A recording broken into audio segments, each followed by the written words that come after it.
Karibu kwenye simulizi hii ya safari za usiku. Leo nitakwenda kuwasimulia kisa kilichomkuta kijana mmoja aliyekuwa ana tabia za kufanya safari zake usiku, na hiki ndicho kisa ninachokwenda kuwasimulia siku ya leo. Wewe kama ni mwanafamilia mpya wa chaneli yetu ya Tam Story, nikukumbushe usisahau kusubscribe, kulike, kushare na kucomment. Twende moja kwa moja kwenye simulizi yetu, ambayo katika safari zake za usiku,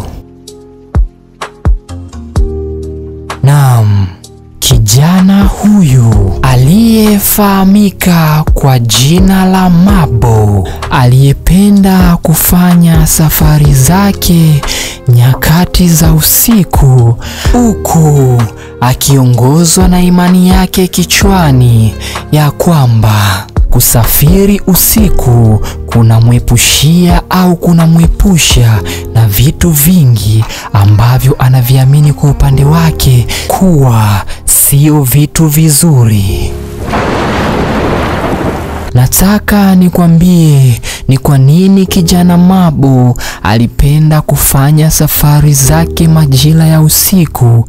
Ni kwamba kijana Mabo hakutamani wala hakupenda safari yake ifanyike majira ya mchana, akiamini ya kwamba mchana kuna mambo mengi ambayo kwa upande wake au kwa upande wetu sisi tunaamini kwamba mchana ndio muda mzuri wa kufanya safari na si usiku. Lakini kwa kijana Mabo ilikuwa ni tofauti kidogo na fikra tulizokuwa tukizifikiria ndani ya vichwa vyetu.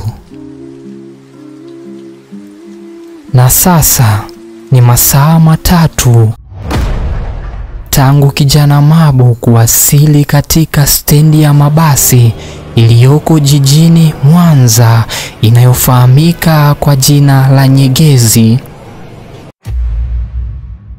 Na hapa ndipo utakapotambua ule msemo uliosemwa na Waswahili ya kuwa haraka haraka haina baraka.